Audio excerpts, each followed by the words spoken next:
특별히 이제 대신방 기간인데요. 또 주시는 말씀들을 잘 붙잡고 한 해 동안 또 살아가실 때 승리하시고 또 하나님의 기쁨이 되시고 또 하나님께서 주시는 많은 복을 받는 우리 성도님들의 가정이 될 수 있기를 간절히 소망합니다. 자, 오늘은 우리 사도신경 강의 5번째 시간이죠.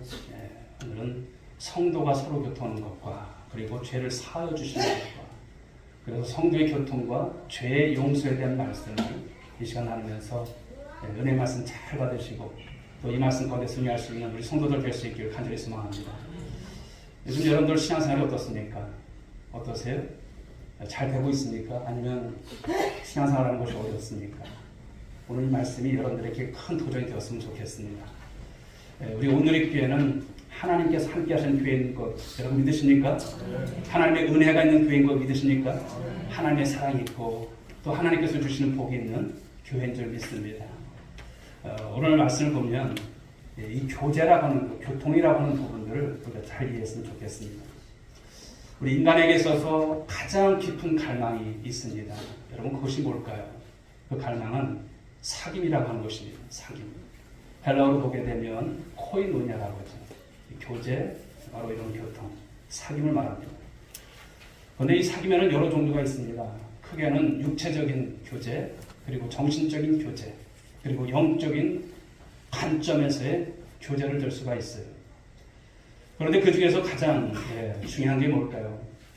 세상 사람들은 뭐 정신적, 육체적 교제를 참 중요하게 생각하지만 우리는 하나님의 자녀로서 영적인 교제가 중요함을 믿으시기 바랍니다. 가장 궁극적인 인간의 갈망이 영적인 교제입니다. 영적인 사귐을 말씀합니다. 그런데 이 영적 사귐에 대한 갈망은 오늘 다루게 될 이 사도신경의 내용, 이 성도의 교통을 통해서 성취가 된다, 이루어진다는 것을 말씀하는 거예요. 우리 성도님들이 교회에 와서 그저 예배만 드리고 흩어지는 것이 아니라 예배를 통해서 또 은혜를 받고 또 주님 안에서 나누고 또 함께하고 손잡아주고 이런 모습들이 다 교제입니다. 예배 공동체를 통해서 주님 앞에 드려지는 이 예배가 혼자만의 예배가 아니라 함께 어우러지고 하모니를 이루고 우리 찬양대가 여러분 찬양을 함께 올릴 때 여기에도 네 파트가 있지 않습니까? 이렇게 아름다운 하모니를 통해서 하나님께 올려지는 거예요. 우리가 함께 오늘의 교회를 섬겨 나가지만 이 아름다운 모습이 각자의 모습 속에서 각자의 소리를 내는 것이 아니라 또 우리가 조화를 이루고 나아가는 모습. 자, 이런 것이 어떻게 이루어질까요? 바로 교제를 통해서, 사귐을 통해서, 교통을 통해서 성취됨을 믿으시기 바랍니다. 우리가 사람들이 살아가는 모습 속에서 관계를 맺는 방법이 참 다양합니다. 이걸 좀 분리해서 보게 되면 과거와 현재와 미래적 관점에서 좀 구분해 볼 수가 있어요. 가령 예를 든다면 여러분들 고향 친구들이라든지 동창이라든지 이런 모임을 갖습니다. 이런 것은 보면 시간적으로 과거의 일 때문에 만들어진 그런 관계를 할 수 있죠. 또 같은 동네에 살고 또 같은 직장에 다니면서 결성된 모임이라고 하는 것은 현재적 관계를 할 수 있습니다. 그런데 반면에 이 성도의 교제가 있어요. 성도의 교제.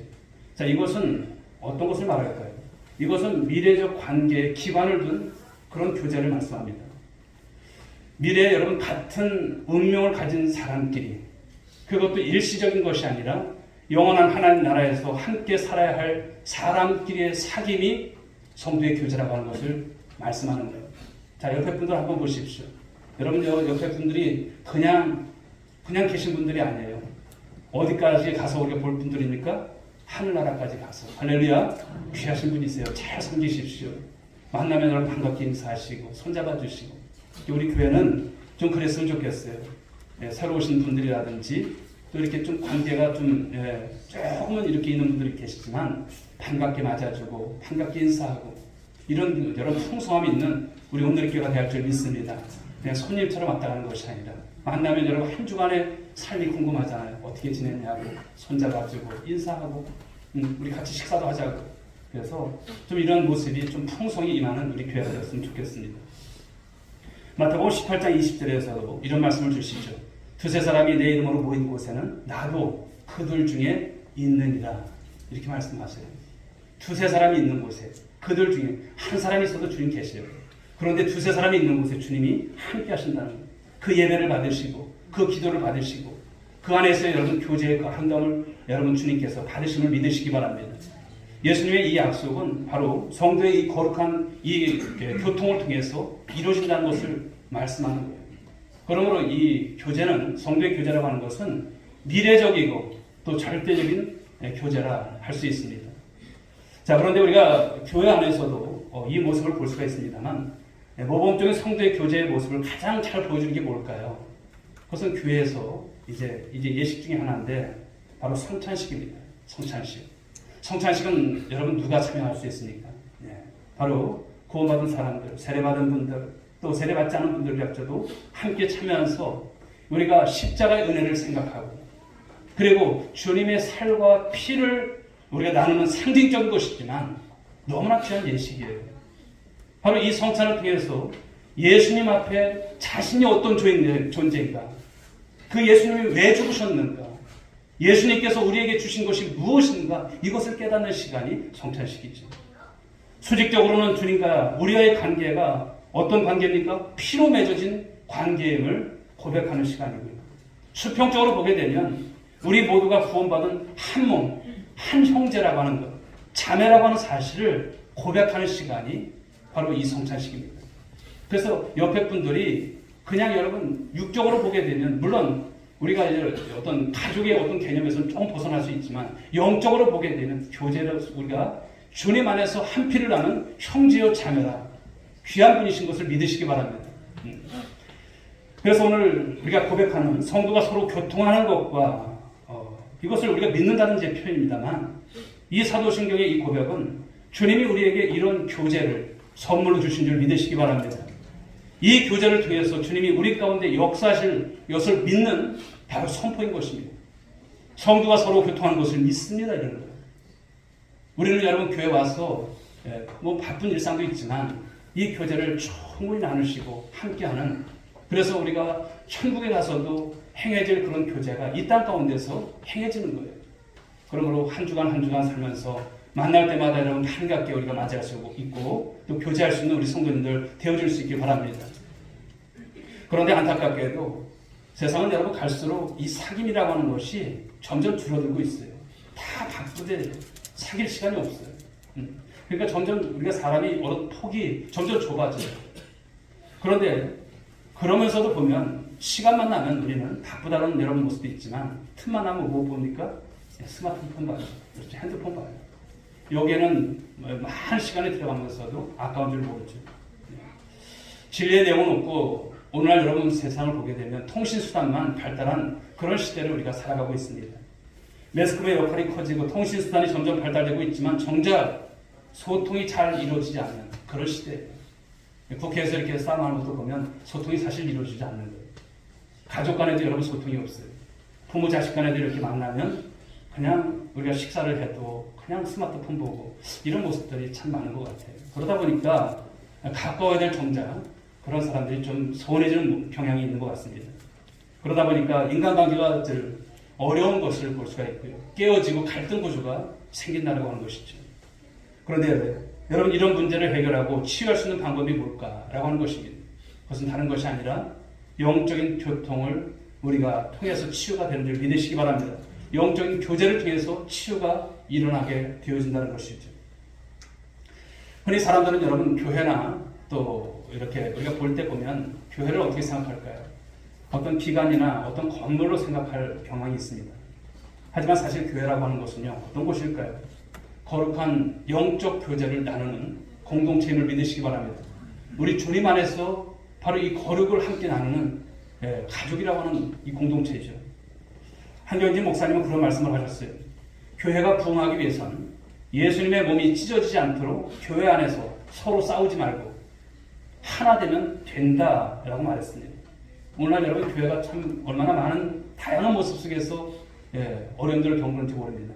우리 오늘의 교회는 늘 주님 안에서 하나 된 교회, 성령이 하나 되게 하신 것을 지켜나가는 교회가 되어야 할 줄 믿습니다. 이를 힘써 나가십시오.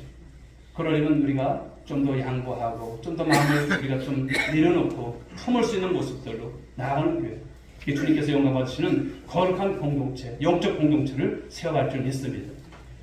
그렇습니다. 성도의 교제가 원활하게 이루어지는 교회는요, 언제나 부흥이 일어나요. 성도의 교제가 풍성한 교회는 자연스럽게 성장이 이루어지는 것을 볼 수 있습니다. 바로 이 성도의 교제가 풍성한 교회는 하나님께서 꿈꾸시는 그 교회가 될 줄 믿습니다. 할렐루야. 그렇습니다. 오늘의 교회가 그런 교회가 되기를 주님의 이름으로 축복합니다. 네. 그래서 성도들의 거룩한 교제가 중요하다는 말씀을 드립니다. 하나님을 향해서 구별된 성도답게 여러분 신앙생활을 하고 그 거룩해진 뒤에는 혼자 도도하게 있으면 안 돼요. 서로 교통하는 모습, 이런 모습이 좀 풍성히 이루어지는 우리 교회가 될 줄 믿습니다. 그런데 신앙생활을 하면 여러분 우리가 혼자가 아니라는 사실을 어느 때 우리가 발견하게 됩니까? 누군가 나를 위해서 기도한다는 것. 그렇죠. 누군가 나를 위해서 기도한다는 것. 새벽에 누군가 나가서 기도한다는 것. 또 구역에서도 보면 여러분 구역에 어떤 어려운 성도가 있으면 또 어떤 병중에 있는 성도가 있으면 여러분 남모로 우리가 그냥 남몰라라고 그러지 않습니다. 늘 그 기도 제목을 붙잡고 기도하는 거예요. 하나님, 이 성도님을 주님 살려주시옵소서. 이 성도님의 이런 아픔과 이 고통을 주님께서 치유하여 주시고 이 어려움 속에 있는 그가 하나님의 음성을 들을 수 있게 해달라고 기도하는 거예요. 이렇게 돌아보면 우리 구역원들이 귀한 거예요. 또 구역의 그런 소식들을 통해서 나중에 듣게 되다 보면 참 감사한 거예요. 우리 오늘의 교회는 이런 성도의 교제가 풍성한 교회인 것을 계속 이어나가시는 우리 교회가 될 줄 믿습니다. 하나님의 말씀을 함께 나누면서 또 서로의 신앙을 고백하고 함께 기도하고 축복하고 하나님 나라를 향해 가는 이 모습은 가끔 이렇게 보면 굉장히 아름다운 거예요. 우리가 여러분 어떤 구역 예배를 통해서 보게 되면 많은 여러분 마음들이 오픈이 되잖아요. 또 이야기도 나누고 그런 것이 쉽지 않습니다. 그러나 이것을 통해서 우리 교회가 구역이 부흥되기를 간절히 소망합니다.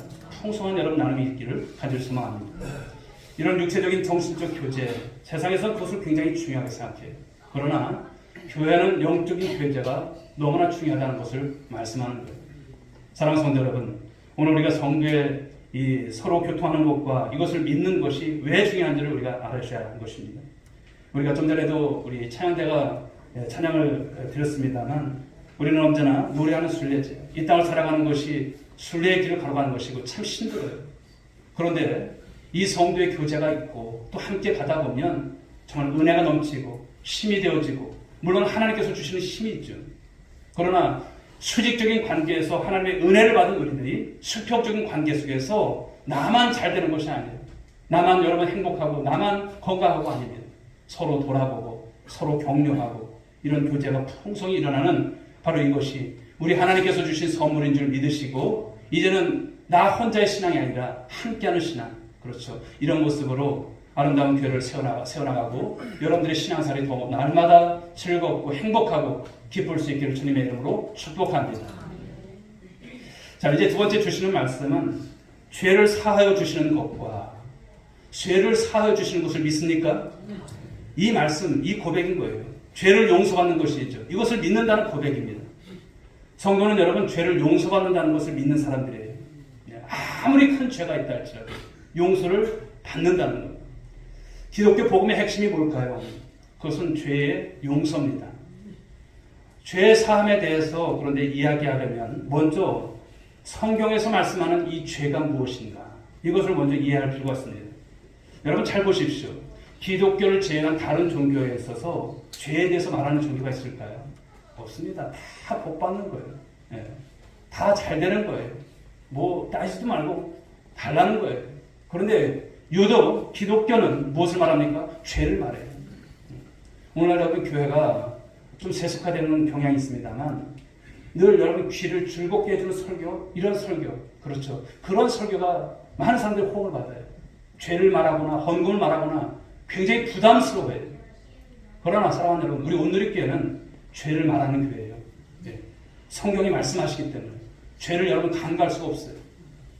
단순하게 이야기하는 정도가 아니라 복음의 핵심을 이해하기 위해서는 반드시 이 죄의 개념이 무엇인지를 알아야 된다는 것을 말씀합니다.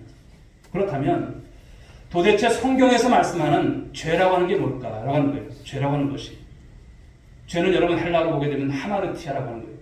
여러분 양궁이라든지 국궁이라든지 이런 거 보셨죠? 그러면 활 쏘는 사람이 어디다 쏴요? 관역에다 쏘잖아요. 그 관역, 먼 거리지만 그 관역을 향해서 활시위를 하는 거예요. 그리고 탁 놔요. 그럼 가서 여러분 그 관역에 맞아야 돼요. 근데 죄라고 하는 것은 무엇이냐면 그 관역에서 빗나가서 명중시키지 못하는 게 이게 죄예요. 즉 무엇입니까? 원래 목적과 의도대로 하지 못하는 것. 이것이 죄라고 하는 이 단어의 뿌리인 것을 말씀하는 거예요. 하나님이 우리를 지으신 것이 목적 없이 지었을까요? 우리를 저와 여러분들이 이 세상에 보내주신 것이 아무 이유 없이 보내주셨을까요? 아니라는 거예요. 하나님이 우리를 이 땅에 보내주신 목적이 있는 줄 믿으시기 바랍니다. 창조된 목적이 있다는 거예요. 그런데 그 목적이 벗어난 것을 무엇이라고 말합니까? 죄라고 말하는 거예요. 여러분 창조의 목적이 무엇입니까? 여러분들을 이 땅에 보내주신 목적이 뭘까요? 그것은 하나님의 영광인 줄 믿으시기 바랍니다. 하나님의 영광을 돌리기 위해서 우리를 이 땅에 보내주셨고요. 세상 모든 창조, 피조된 모든 것들은 하나님의 영광을 위해서 존재하는 거예요. 하나님이 우리에게서 영광 받으시고 우리를 통해서 복되게 하시는 것이 창조의 원리예요. 그런데 이 원리를 세상이 인정합니까? 하나님 없이 살아가요. 하나님 없다고 말합니다. 하나님 보여주면 내가 믿을게. 이런 말들 많이 해요. 하나님이 아주 없어진 세상, 그런 세상 사람들이 살아가는 거예요. 그래서 하나님을 부인하는 모습인 것이죠. 여러분 피조물인 자신의 한계를 인정하지 않고 스스로 높아져서 하나님을 거부하는 것. 하나님과 동급의 어떤 모습으로 살아가는 것. 여러분 이것이 무엇입니까? 이것이 죄의 본질인 거예요. 하나님 없이도 살아가는 모습들. 그런데 안타깝게도 오늘날 이 성경적 관점에서 이 죄를 뜻하는 이 단어, 영어 단어로 보게 되면 신입니다. 근데 이 사용하는 이 단어, 죄가 이 사용 빈도가 점점 갈수록 줄어들고 있어요. 대신에 법규를 어기고 잘못을 저지르는 범죄, 즉 크라임이라고 하는 이 단어를 쓰거나 아니면 실수라고 하는 폴트라고 하는 이 사용 빈도가 점점 늘어나고 있어요. 왜 이 죄라는 것이 여러분 이렇게 점점 갈수록 사용 빈도가 낮아질까요? 거부감이에요. 죄에 대해서 얘기를 하면 여러분 여느 사람들이 죄에 대해서 여러분 나 죄인이야 이런 말씀 이런 여러분 답이 오는 사람들이 있을까요? 내가 왜 죄인이야? 나는 법 없이도 사는 사람이야. 나는 남한테 피해 주지 않고 남한테 받으려고 하지 않아. 나는 깨끗한 사람이야. 죄를 말하면 사람들이 다 거부감을 느끼고요. 갈수록 그런 것에 대해서 어떤 터부시하는 경향이 점점 늘어가고 있습니다. 그러니까 우리가 전도를 하다 보면 죄에 대해서 말하는 것이 참 어렵지만 그럼에도 불구하고 우리는 또 그런 가운데서 죄인인 우리 자신 예수 믿어야 본받는다는 것을 전하는 것입니다. 하나님 앞에서 여러분 인간이 잘못하고 빗나간 것이 죄인데 하나님 존재 자체를 자꾸 거부하려고 하기 때문에 이 죄라는 단어에 대해서도 많은 사람들은 혐오감을 느끼게 되는 것이죠. 더욱이 존재론적으로 보면 자신이 누구인가에 대한 의식이 어떻습니까? 점점 희박해지는 거예요. 하나님 앞에 짓고 있는 죄를 떠올리는 사람이 갈수록 줄어들고 있는 거예요. 세상에 많은 사람들이 어떤 사람들일까요? 화인 맞은 양심이에요. 죄에 대해서 여러분 조그만 어떤 느낌도 없는 거예요. 지난 주간에 여러분 일어났던 이런 서천 그 살인 사건도 보십시오. 그럴 사람이 아닌데 그런 거예요. 어떻게 사람을 죽여요? 이런 일들이 점점 가면 갈수록 세상은 더 곤란해지고 더 여러분 폐역한 세상이 되어질 것입니다. 이 죄에 대해서는 언급을 하게 되면 대부분의 사람들은요 법률적 범죄인 크라임만 생각하는 거예요. 범죄, 그렇죠, 범죄. 죄를 지은 것만 생각하는 거예요. 근데 죄는 여러분 그게 죄가 죄인지 모르는 거예요. 성경에서 말씀하는 죄가 죄인지 모르고 사람들은 살아간다고 하는 것이죠. 이런 시대입니다. 하지만 우리는 이 기독교 복음의 핵심 죄에 대한 용서임을 여러분 명심할 수 있기 바랍니다. 회개함으로 예수 그리스도를 통해 주어지는 이 용서를 받아서 천국으로 우리를 초청하시는 이 복음을 믿고 죄의 용서를 우리가 받아야 할 줄 믿습니다. 예수님께서 광야에서 40일간 시험을 받으신 뒤에 처음으로 설교하신 말씀이 뭘까요? 마태복음 4장 17절에서 이때부터 예수께서 비로소 전파하여 이르시되 회개하라 천국이 가까이 왔느니라. 이 말씀을 하셨어요. 회개하시라는 거예요. 회개하라. 천국이 가까이 왔다. 그렇다면 하나님은 이렇게 빗나간 인간, 죄악 가운데 있는 인간을 여러분 그냥 나몰라라 하실까요? 아닙니다. 우리 하나님께서 우리를 구원하실 그 길을 여신 줄 믿으시기 바랍니다. 하나님의 구원 역사가 가장 극명하게 성경을 보니까 잘 설명된 말씀이 나와요. 누가복음의 말씀인데요. 우리가 잘 아는 대로 누가복음 15장에 보게 되면 돌아온 탕자에 대한 이야기가 나옵니다. 돌탕이라고 하는데 그러나 돌아온 탕자의 이야기입니다. 그런데 이 말씀을 보게 되면 이 탕자의 비유에서 크게 세 가지 주제가 녹아 있어요. 첫째는 죄가 무엇인가? 둘째는 죄로 인한 결과가 무엇인가를 말씀합니다. 셋째는 어떻게 해야 그러면 이 죄의 결과로 인한 삶이 있는데 어떻게 죄를 용서받을 수 있는가? 그리고 어떻게 새 출발을 할 수 있는가? 이 세 가지를 바로 돌아온 탕자의 비유에서 말씀해 주고 있습니다. 어떤 사람에게 여러분 이 아버지에게 두 명의 아들이 있었어요. 그런데 이 둘째 아들이 어느 날 아버지 난 나갈게요. 좀 세상에 나가서 견문도 넓히고 좀 살아볼게요. 아버지 저한테 주려고 했던 유산 있죠? 그거 다 몽땅 몰아서 주십시오. 내가 가서 성공해서 돌아올게요. 이러면 어떻습니까? 아버지 없는 세계를 동경하면서 떠나는 거예요. 아버지가 없는 곳에서 자기 마음대로 자유롭게 살고 싶은 마음으로 가지고 나간다는 것이죠. 그래서 결국 둘째 아들은 아버지의 집을 떠납니다. 그러고선 아버지를 인정하지 않고 아버지의 기대를 다 저버리고 아버지를 떠나서 제멋대로 살겠다는 것을 말씀하는 것이죠. 여러분 이것이 뭘까요? 이것이 바로 죄인 것이에요. 아버지를 떠나서 자기 마음대로 사는 거예요. 그 결과 여러분 둘째 아들 어떻게 되었습니까? 성공했습니까? 잘 되었습니까? 아니에요. 자유를 만끽했습니까? 아니에요. 자아실현의 어떤 기쁨을 누릴 수 있으라고 기대했지만 오히려 여러분 이 둘째 아들은 절망에 빠지고 비참한 노예와도 같은 삶 다 잃어버리고 알거지가 되어서 돼지가 먹는 그 쥐염염에도 없어서 그런 비참한 신세가 되어지는 거예요. 그리고 자신을 옥죄는 그 속박에서 스스로 벗어날 수 없다는 이 사실을 새롭게 깨닫습니다. 여러분 이게 뭘까요? 죄의 결과인 거예요. 그때 아들은 비로소 그때서야 정신이 드는 거예요. 아버지를 기억합니다. 그리고 용기를 냅니다. 내가 아버지의 이제 종의 한 사람으로도 내가 살았기를 원합니다. 그리고 어떻게 합니까? 아버지께로 돌아온다는 거예요. 아버지께로. 바로 이것이 무엇입니까? 죄에 대한 회개를 말씀하는 거예요. 그런데 이 말씀 속에서 놀라운 것은요. 이 일이 있은 바로 그 다음이죠. 죄에 대한 회개가 있은 다음에 자신을 떠났던 이 배은망덕한 아들, 이 둘째 아들, 아버지는 어땠을까요? 이는 돌아오기만 해봐라. 다리 몽둥이를 분질러버리겠다. 이렇게 했을까? 아니에요. 이제나 저제나 기다리고 계셨던 아버지였습니다. 그리고 아들이 돌아오자 여러분 두 팔을 벌려서 그 아들을 하나 주고 용서해주고 아들의 신분을 회복시켜 주신다는 거예요. 용서라는 이 전적인 선물을 아들에게 거저 내어준다는 것이죠. 그러나 아들에겐 여러분 이것이 공짜 선물이었지만 여기엔 아버지의 희생, 아버지의 사랑이 여러분 녹아 있습니다. 그 결과 둘째 아들은 다시 한번 새롭게 출발할 수 있는 그 기회를 얻게 된 줄 믿으시기 바랍니다. 이처럼 사랑하는 여러분, 돌아온 탕자의 뒤에는 죄의 본질, 또 그에 따른 죄의 결과가 무엇이고 또 죄사함에 이르는 모든 내용들이 압축되어 있는 귀한 말씀이에요. 그런데 많은 사람들은요, 심지어 예수를 믿는 사람들도 이 비유를 접하면요 종종 착각에 빠질 때가 있어요. 무엇일까요? 둘째 아들 입장에서 자신이 그런다는 것이죠. 내가 돌아왔잖아. 회개했으면 된 것 아니야? 이러면서 자신의 공로를 주장하는 거예요. 그래서 내가 깨닫고 돌아왔잖아. 그런데 여러분 여기서 우리 성도님들께 한번 질문을 한번 드려볼게요. 여러분 돌아온 것이 대단할까요? 아니면 돌아온 자를 용서해 주는 것이 대단할까요? 전자입니까? 부자입니까? 부자지요. 그렇습니다. 돌아온 자를 용서해 준 것이 대단한 거예요. 우리가 뭐라고 주제도 모르고 여러분 자기 공로를 찾겠습니까? 아무리 회개해도 아버지가 받아주지 않으면 허탕인 거예요. 정말 대단하고 중요한 것은 이 하나님 아버지의 용서가 아닐까요?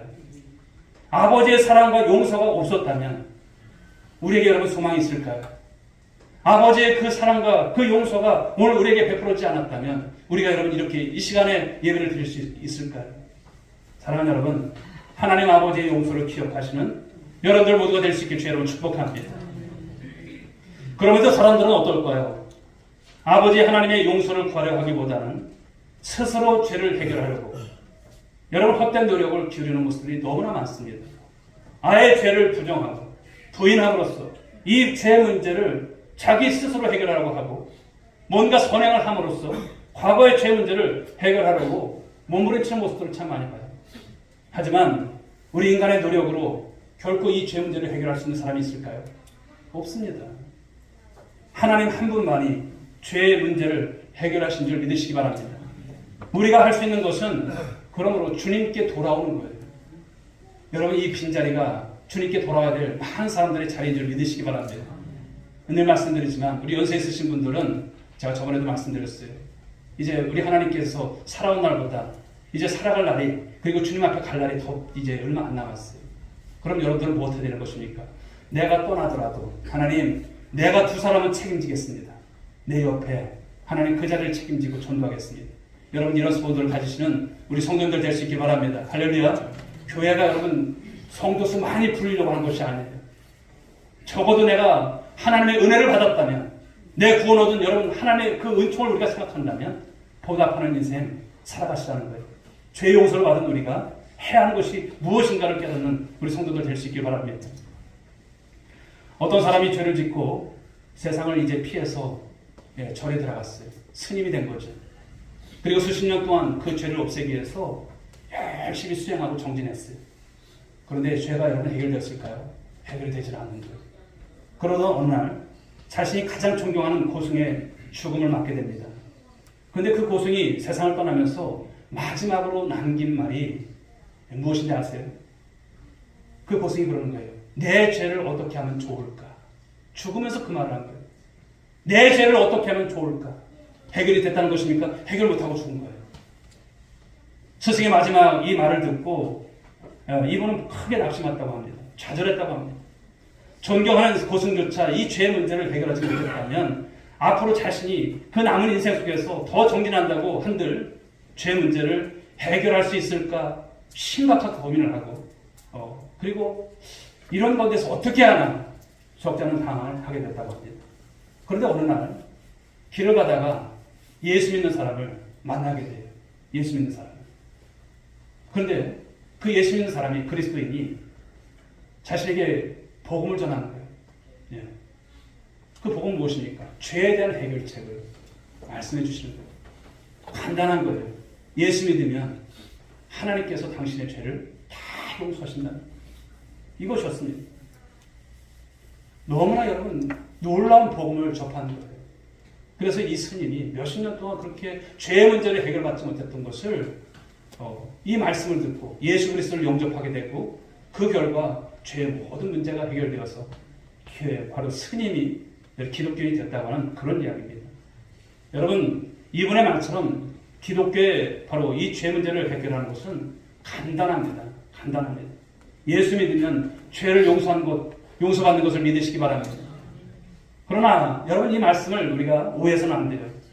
간단하고 쉽기 때문에 무가치하고 싸구려 해결책이라고 하는 것이 절대 아닌 것입니다.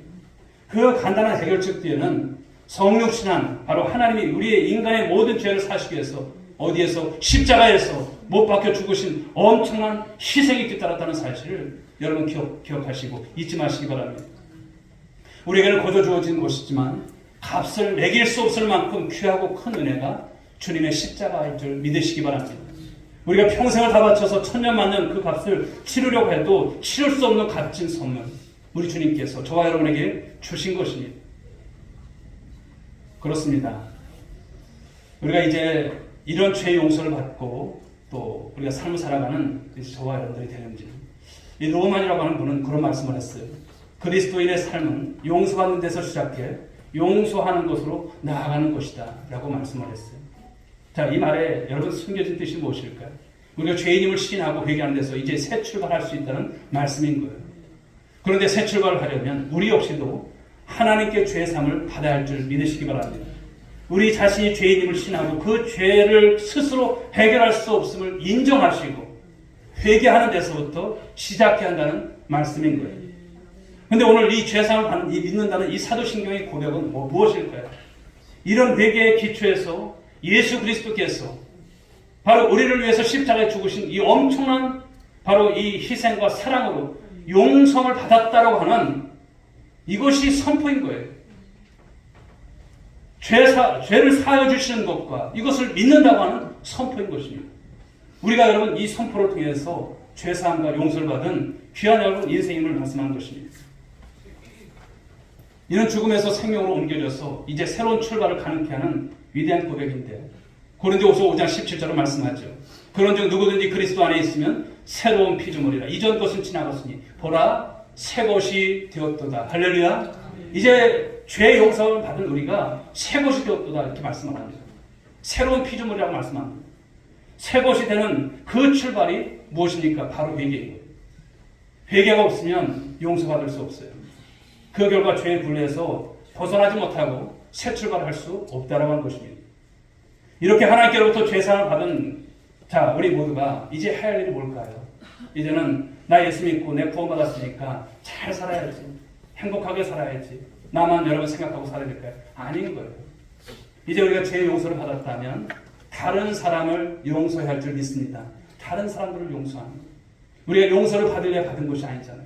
죄인이었던 우리가 하나님께로 용서받은 것은 이제는 너희들도 내가 너희를 용서한 것처럼 내가 너희를 사랑한 것처럼 너희들을 용서하고 다른 사람들 사랑하면서 살라고 주신 여러분 귀한 말씀 복음이 있는 것입니다. 그렇게 할 때 이제는 나 혼자가 아니라 우리가 함께 새로운 출발을 하게 되는 성도의 교제가 있고 죄사함의 은총을 받은 믿음의 공동체로 나가는 아름다운 역사가 일어날 줄 믿으시기 바랍니다. 그런데 안타깝게도 많은 사람들은 회개하지 않음으로써 자신의 죄에 직면하지 않습니다. 그래서 용서받지 못하는 거예요. 스스로 죄사함 받은 경험이 없기에 여러분 남을 용서하지 못하고 얽히고 설킨 그 관계에서 벗어나서 새 출발을 하지 못한 채 그냥 그 자리에 주저앉아 있는 사람들이 얼마나 많은지 모릅니다. 사랑하는 성도 여러분 꼭 기억하시기 바랍니다. 죄는 여러분 우리가 용서를 받아야 하는 겁니다. 성도는 그런데 이 죄의 용서를 받은 사람인 것을 고백할 수 있기 바랍니다. 살아계신 하나님의 아들 예수 그리스도를 통해서 죄사함을 받고 감격한 사람들, 그로 말미암아 새 생명을 얻은 사람이 성도요 그리스도인이요 여러분 한 분 한 분인 것을 믿으시기 바랍니다. 주께로부터 용서를 받았기에 이제는 다른 사람도 용서할 수 있게 된 사람이라고 하는 말씀입니다. 또한 서로를 용서하는 가운데 진정한 새 미래를 열릴 줄 알고 우리가 살아가는 우리 성도들, 우리 오늘의 권속들이 될 수 있길 여러분 축복합니다. 오늘 두 가지 말씀을 주셨습니다. 성도가 서로 교통하는 것과 할렐루야 우리 주님 안에서 이제는 한 피로 그렇죠? 이제 형제요 자매가 된 사람들입니다. 우리 교회는 그러므로 손님이 아니라 서로 주님 안에서 정말 함께하는 공동체로 말씀의 공동체가 되고 또 기도의 공동체가 되고 서로 어려움이 있을 때 또 슬픔이 있을 때 나누면서 기도해 주면서 함께하는 이런 성도의 교통이 풍성히 이루어지는 우리 오늘의 우리 모든 성도들 될 수 있길 주를 축복합니다. 두 번째 주시는 말씀 죄를 사하여 주시는 것과 죄의 용서를 말씀하셨어요. 우리가 용서 받은 것이 아니에요. 우리 주님께서 우리를 용서하셨다는 거예요. 만세전에 우리를 택하셔서 하나님의 자녀 삼으시려고 예정하신 한 분 한 분이십니다. 우리가 여러분 섣불리 말하면 안 돼요. 내가 교회 나오는 거 여러분 교회에 나와서 교회를 우리가 쉽게 말하지 마십시오. 이 교회는 어떤 교회입니까? 주님께서 피값으로 세우신 교회예요. 그런데 교회는요 완전한 교회가 아니에요. 교회가 여러분 부족함이 많습니다. 그런데 그 교회를 누가 이끌어가세요? 주님께서 이끌어갔어요. 다 보면 허물 많은 인생들이에요. 누구를 여러분 탓하지 마시고 주님 안에서 서로 이해하고 용서하고 함께 나가는 그런 여러분 성숙한 공동체로 나가는 우리 주님께서 꿈꾸시는 그 교회를 위해서 함께 노력하고 함께 읽어가는 2025년도 우리 오늘 성도들 모두가 될 수 있기를 주님의 이름으로 축복합니다. 기도하겠습니다. 하나님 아버지 감사합니다. 오늘 사도행전 5번째 시간을 통해서 성도의 교통과 죄의 용서에 대한 말씀을 피차간에 나누면서 은혜를 받았습니다. 하나님, 교회는 아버지 죄에 대해서 말합니다. 그리고 이 교통에 대해서 말합니다. 교제에 대해서 말합니다. 우리 사랑하는 성도들이 교회를 통해서 이런 하나하나가 우리에게 주신 귀한 선물이고 얼마나 큰 하나님의 사랑인가를 깨닫는 저들 되길 원합니다. 성도의 교통을 통해서 우리가 더욱더 성장해가고 성숙해가는 교회가 되게 하시고 은혜가 풍성한 교회가 될 수 있도록 도와주시옵소서. 우리 오늘의 교회는 이 아버지 주님 이 죄의 용서 바로 죄의 삶, 사죄의 은총을 받은 우리 성도들의 몸인 줄 믿습니다. 이제는 이 차원에서 머무는 것이 아니라 또 다른 아버지 주님 죄의 용서 가운데 와야 될 많은 성도들에게 복음 증거하는 교회가 되어줄 수 있도록 인도하여 주시옵소서. 함께하여 주옵시길 원하며 예수님의 이름으로 기도 올려옵나이다. 아멘.